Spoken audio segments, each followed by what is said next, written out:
Dan, lovely to see you. Firstly, what can I say? A massive, massive congratulations. Going to be making your Paralympic debut. Damn, that sounds good, doesn't it? Oh, yeah, definitely.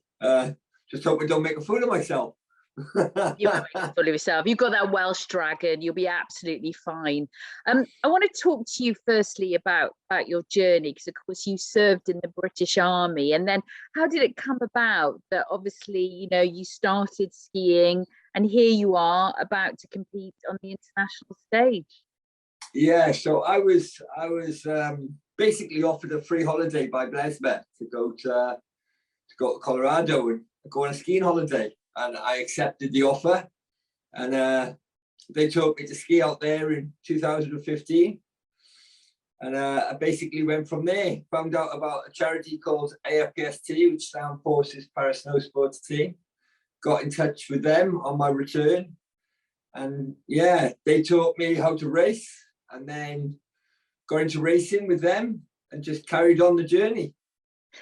Did you just get that bug? Because I know that skiing really helped with your rehab, didn't it? But then did you think, hold on a minute, I can actually do this from a competitive perspective as well? So it's obviously become a really integral part of your life. Yeah, well, I've always been quite sporty anyway. And yeah, after I got blown up, I thought sports were pretty much behind me. So I was quite gutted about all that. And then when I started skiing, it gave me a massive adrenaline rush. And I was, yeah, it's quite euphoric. So I was like, yes, I can do this. It gives me a rush. It's a good sport, and I can compete at a decent level with it. Well, it's been a meteoric rise, because here you are now being part and being selected of one of the biggest teams at Paralympics GB are actually going out to the Winter Paralympics. So what have the last couple of weeks been like? Has it been a bit of a roller coaster of emotions? Yeah, it's been a huge roller coaster, to be fair, because I wasn't sure if I was going until a few weeks ago. Had a bad injury during the summer where I hurt my back, and I haven't raced this season really, apart from the World Cup, which was a few weeks ago. And yeah, so everything was up in the air. And then obviously I had the phone call telling me I'd got the letter through, and it was like, oh, well, I'm going then. Amazing. Booked your ticket. I love it. What was the World Cup like? And what was that experience like? Do you think it gave you a bit of a feel ahead of going to Beijing?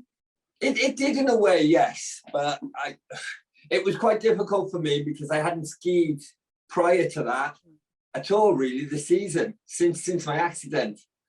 And my back being the way it was, I was able to do maybe an hour on snow, an hour and a half, and then I'd have to stop skiing, which was frustrating because you can't really get into it properly in that short period of time. So it was like taking a big step back in a way, and then being up against all the best in the world.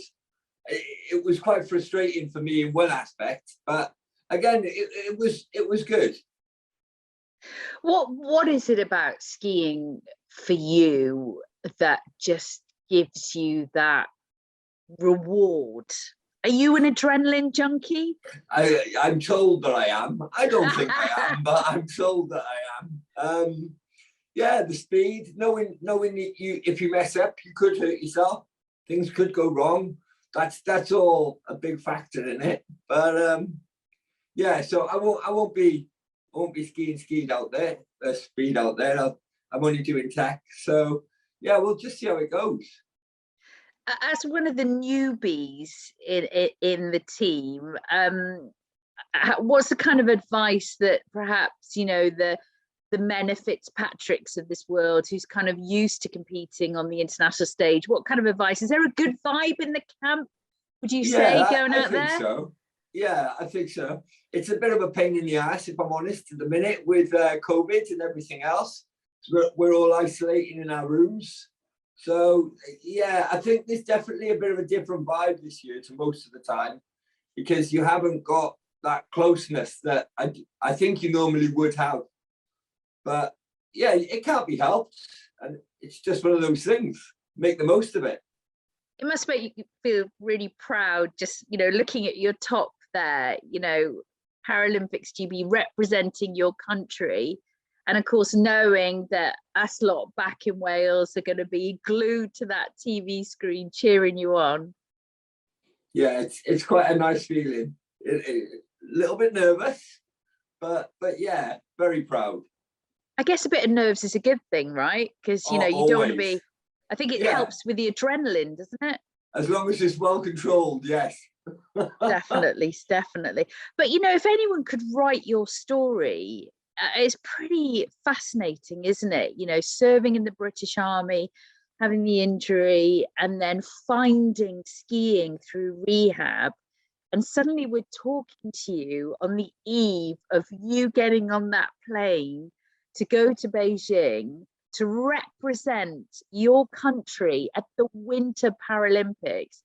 It's quite, do you sometimes just sit back and reflect? Are you just riding the crest of that wave and enjoying every minute? I think I'm more riding it than anything. Like when I hear you talk about it like that, I do go, whoa, yeah, I suppose. Yeah. No pressure, no pressure.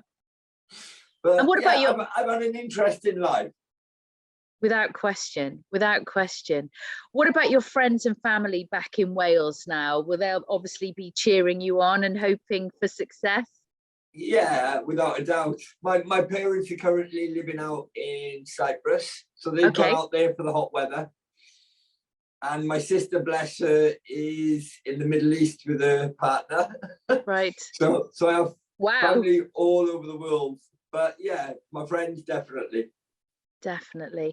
What are the ultimate aims then? I mean, you've achieved so much, and you've got to remember that being selected, it's a phenomenal achievement, but it is your first ever Paralympic Games. So what's your thought process going into the Games? I'm just hoping to have some nice clean runs. And yeah, if I can not finish last and I have some clean runs, I'll be quite happy with myself. Well, I hope you do have some clear runs. And as I said, everyone at Disability Sport Wales is so proud of what you've achieved in a very short period of time. And to see that Paralympics GB top on you is just phenomenal. And we wish you all the best in Beijing. Safe travels. Thanks for joining me today. Thank you very much.